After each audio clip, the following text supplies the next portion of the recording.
Good morning, students. I welcome you again in the online lecture series on theory of automata and formal languages, TOEFL. In previous lectures, we have discussed about finite automata, types of finite automata, representation of finite automata, acceptability of string with the transition system and finite automata. So students, अभी तक क्या था कि हमने finite automata में input दिया था और आप ये देखते थे कि उस input को finite automata accept करता है या नहीं करता है।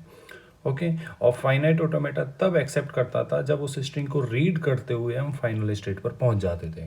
ओके वहाँ पर हमने कोई आउटपुट की बात नहीं की थी। ठीक है, हमें कोई आउटपुट नहीं मिला था, सिर्फ हमने एक्सेप्टेबिलिटी हमने चेक की थी। यहाँ पर हम मीले एंड मूरे जो मॉडल है, it is also called finite automata with outputs. यहाँ पर हमें इनपुट देना है और आपको आउटपुट मिलेगा। यहाँ पर कोई फाइनल स्टेट की बात नहीं होगी, सिर्फ हमें आउटपुट मिलेगा। So students, one by one हम एक एक करके डिस्कस करते हैं। There are two machine in finite automata with outputs, Moore machine and Mealy machine. Okay, and the definition: an automata in which the output depends only on the states of the machine is called Moore machine.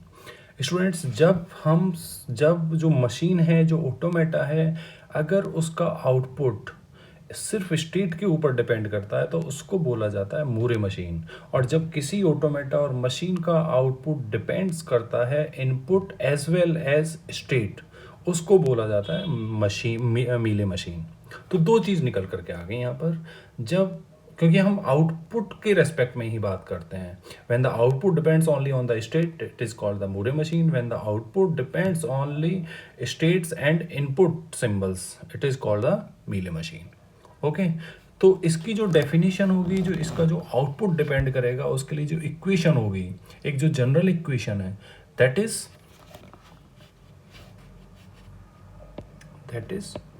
Z T equals to lambda, okay, lambda Q T in terms of Moore machine. यहाँ पर हम जो बात कर रहे हैं अभी Moore machine की बात करते हैं। ठीक है, the output of Moore machine depends only on the state. इसको बोलते हैं हम आउटपुट। ठीक है, this one is the output function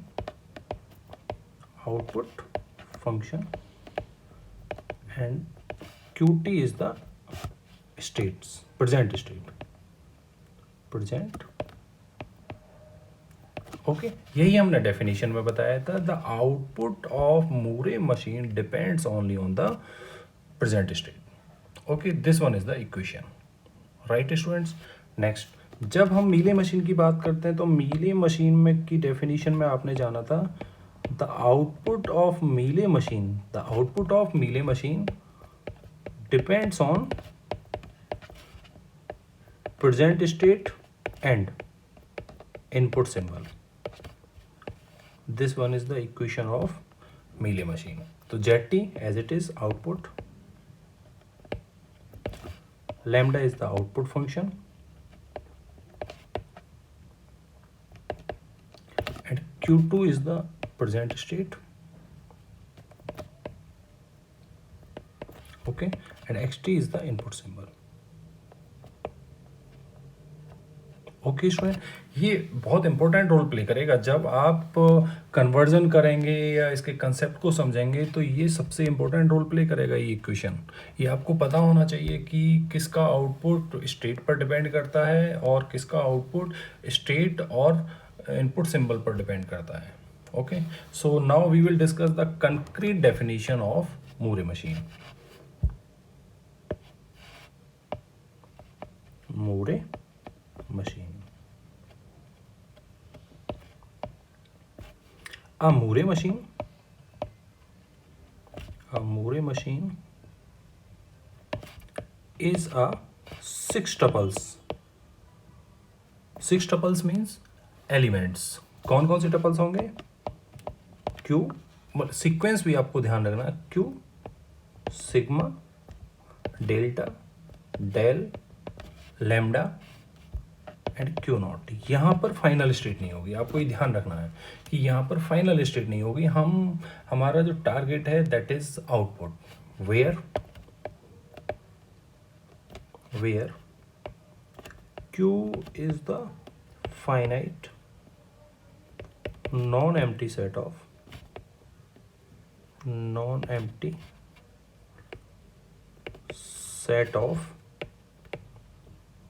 states. Okay, next is sigma.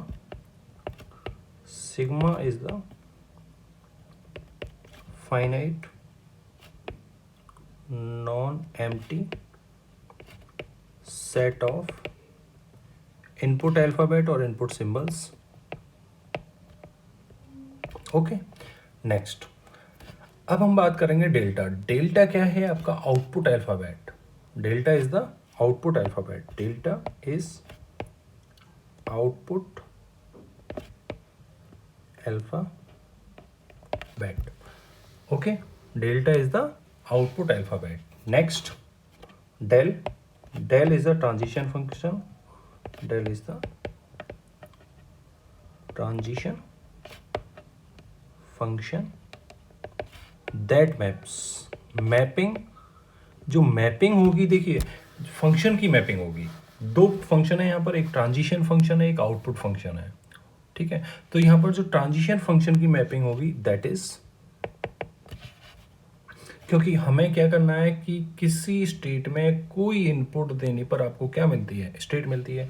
और इसको हम प्रूव भी करेंगे ट्रांजिशन टेबल और ट्रांजिशन डायग्राम के थ्रू। Q into sigma tens to Q, that is the mapping of transition function. Next, now we will take lambda. Lambda is the output function, output function. Okay, lambda is the output function that maps इसकी जो mapping होगी वो directly that is Q tens to delta, ये इसकी mapping होगी। ठीक है, किसी स्टेट से डायरेक्टली आपको क्या मिलेगा? डेल्टा मिलेगा। Next, last one is the Q not. Q not is the initial state. Q not the initial state. Okay student, ये इसकी कंक्रीट डेफिनेशन है। ओके, पहले हमने आउटपुट के बारे में जाना, फिर उसकी कंक्रीट डेफिनेशन। अब इस डेफिनेशन को हम मैप करेंगे, एक एक पॉइंट को हम समझेंगे कि इनके मीनिंग्स क्या हैं। ठीक है, तो हम एक एग्जांपल ले लेते हैं, तो एग्जांपल के थ्रू इसको बेहतर तरीके से समझ लेंगे। एग्जांपल इज, ये एग्जांपल है। एग्जांपल के लिए हम एग्जांपल ले लेते हैं। एग्जांपल हम पहले अभी ट्रांजिशन टेबल की फॉर्म में ले लेते हैं। ठीक है, तो इसका जो फॉर्मेट होगा ये बड़ा इंपॉर्टेंट है। आपका फॉर्मेटिंग, चाहे आपका फाइनाइट ऑटोमेटा है या फिर कोई भी ऑटोमेटा आप डिज़ाइन कर रहे हैं, तो उसके लिए उसकी फॉर्मेटिंग सबसे ज़्यादा इंपॉर्टेंट है। टेबल का फॉर्मेट प्रॉपर होना चाहिए। ठीक है स्टूडेंट्स, मैं इस बात को बार बार सभी से कहता हूँ कि टेबल आप प्रॉपर बनाएं। Present state and this one is next state. ठीक है, और यहाँ पर क्या होगा? आउटपुट होगा। यहाँ पर हमने इसका आउटपुट बनाया है। ठीक है, और आउटपुट किस से निकलता है? हमारा लैम्डा से आउटपुट निकलता है। और नेक्स्ट स्टेट किससे निकलती है? हमारी डेल से निकलती है। इसको हम इस तरह से लिखते हैं। ठीक है, नेक्स्ट स्टेट मीन्स कौन सा इनपुट देने पर कौन सी स्टेट आपको मिलेगी। तो यहाँ पर हमारे पास दो इनपुट हैं, इक्वल्स टू 0 और इक्वल्स टू 1। ठीक है, तो हम एक एक करके चेक कर लेते हैं कि किस तरह से हम इसकी फॉर्मेटिंग करते हैं। ओके, देखिए आप यहाँ पर स्टेट्स हैं। स्टेट्स कौन कौन सी हैं? एक Q नॉट है स्टेट है, एक Q1 स्टेट है, एक Q2 स्टेट है एंड एक Q3 स्टेट है। ठीक है, this one is the initial state. इसको मैं थोड़ा सा क्लोज कर देता हूँ। This one is the initial state, Q3, Q1, Q2 and Q3। One input देने पर आपको क्या मिलता है? Q1 मिलता है, Q2, Q3 and Q not. 0 1 0 0। ये फॉर्मेट है एग्जैक्टली मूरे मशीन का, ये मूरे मशीन है, ठीक है। प्रेजेंट स्टेट होगी, नेक्स्ट स्टेट होगी इसको, और ये आपका आउटपुट होगा, ये आपका आउटपुट होगा, ठीक है, जो कि सेपरेट होगा। अब हम इसको मैप कर लेते हैं जो हमने डेफिनेशन डिस्कस की है। देखिए, Q is the finite non empty first, Q not is the finite non empty set of states, yes there are 4 states, ठीक है। Next input symbol, sigma is the finite non-empty set of input symbols, yes there are 0 and 1 input symbols. Next delta, delta is the output alphabet, output में जो alphabets होंगे, lambda में जो output जो alphabets हैं, जिन जो सिंबल्स हम use कर रहे हैं उनको क्या बोल रहे हैं हम, output alphabet, okay, this one is done. Next del is the transition function, del is the transition function that maps Q into sigma tens to Q. तो देखिए, किसी स्टेट में कोई इनपुट देने पर आपको स्टेट मिल रही हैं, जो कि किसके थ्रू निकाल रहे हैं हम, डेल के थ्रू निकाल रहे हैं। देखिए, क्यू नॉट में 0 इनपुट देने पर क्या मिला, स्टेट मिली। क्यू नॉट में 0 इनपुट देने पर, क्यू नॉट में 0 इनपुट देने पर क्या मिलती है, स्टेट। मीन्स किसी स्टेट में इनपुट देने पर आपको क्या मिल रहा है, state. That is the mapped with the help of del, okay. So सारे ट्रांजिशन आप देखिए डेल के थ्रू निकले हुए हैं, okay. Next lambda, lambda is the output function that maps Q tense to del, delta, delta means output alphabet. तो आप देख रहे हैं यहाँ पर कि स्टेट से डायरेक्टली आपको आउटपुट मिला हुआ है, ठीक है। मैं एक बार ड्रॉ कर देता हूँ कि ऐसे करके आपको स्टेट से डायरेक्टली क्या मिला हुआ है, आउटपुट मिला हुआ है, means that is mapped with the help of lambda. ये जो आउटपुट अल्फ़ाबेट निकला है, किसने निकाला है, लैम्डा ने निकाला है, ठीक है। तो दिस वन इज द, तो आपको एक एक definition, and Q not is the initial state, only initial state, it is represented by arrow. तो आप देख सकते हैं कि एक एक डेफिनेशन, कोई रटना नहीं है इसमें, आपको टेबल का फॉर्मेट पता है तो आप उसकी डेफिनेशन को ईजिली लिख सकते हैं। और ये बहुत इंपॉर्टेंट है, आपको 10 मार्क मैक्सिमम मार्क्स में आपको इस पर क्वेश्चन मिलना ही मिलना है, ठीक है। तो स्टूडेंट्स, ये एक एक देखिए मैपिंग आपने कर ली सारी डेफिनेशन की, ठीक है। तो अब आप इजीली इसको समझ सकते हैं, अगर फॉर्मेट समझ में आ गया तो सारी चीज़ें समझ में आ गई, ठीक है। अब हम यहाँ पर देखते हैं, अब हम यहाँ पर ये देखते हैं कि कोई इनपुट स्ट्रिंग है, उसका आउटपुट क्या होगा। Late consider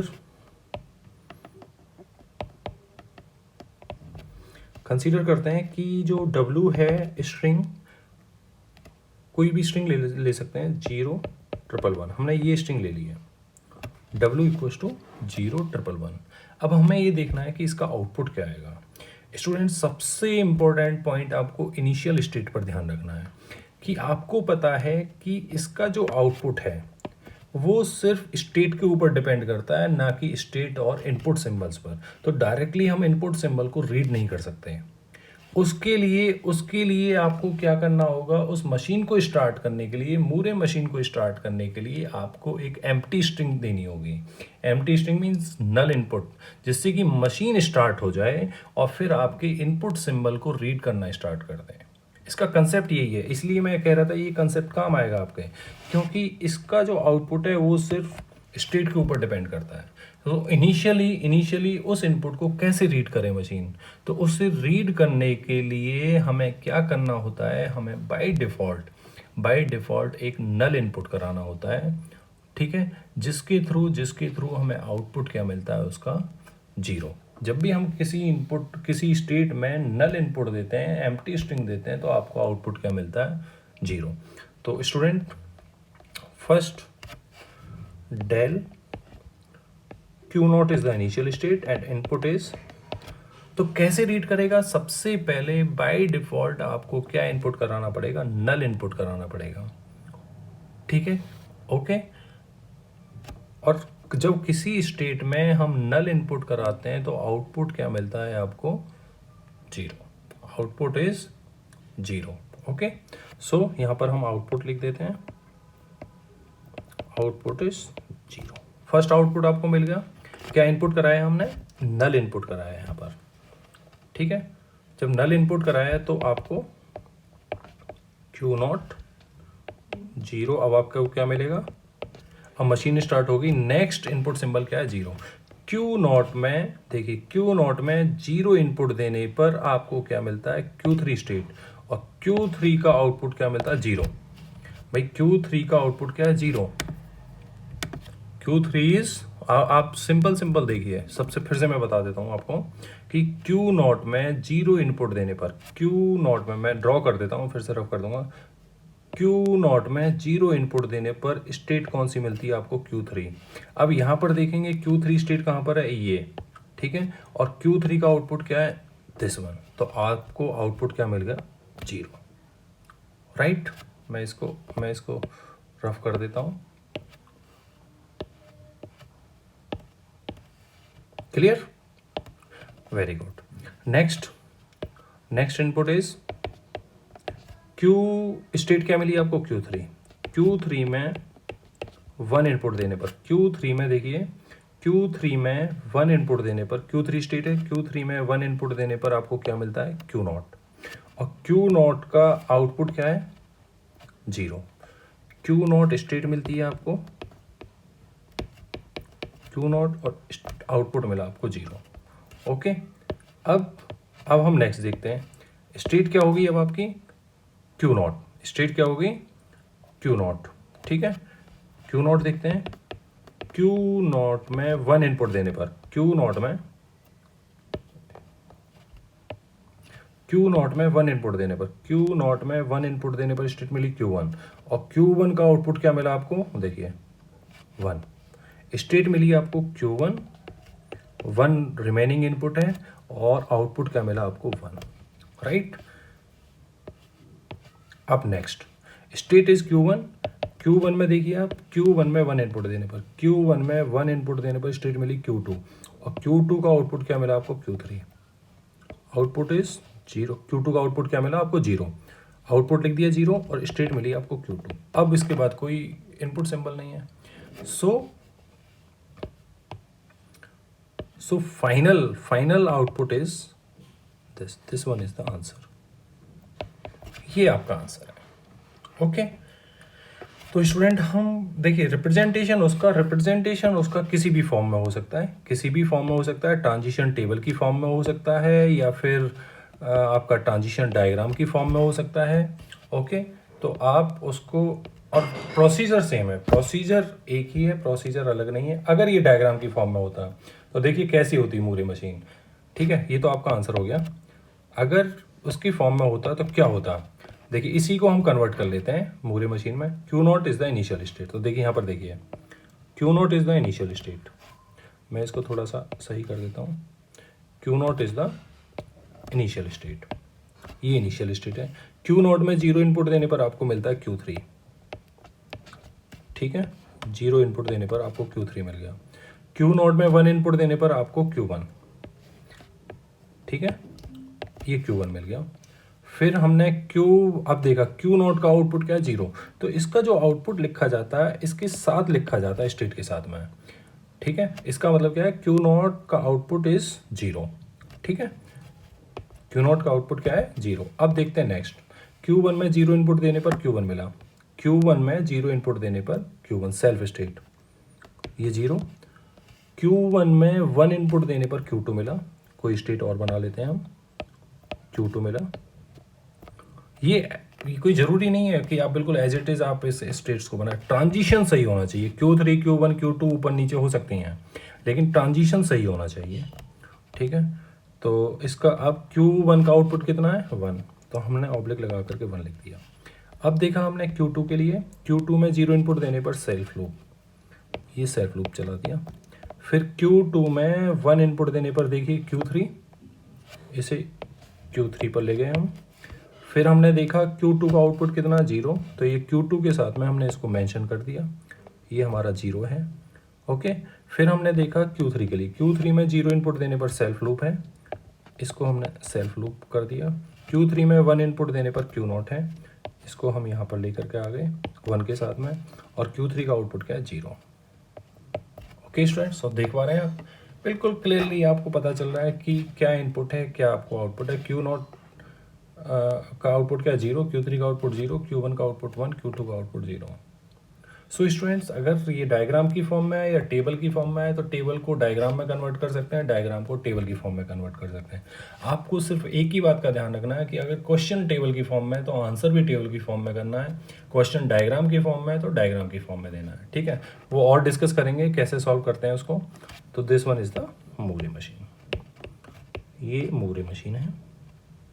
okay, so thank you everyone, और नेक्स्ट लेक्चर में हम मीले मशीन डिस्कस करते हैं।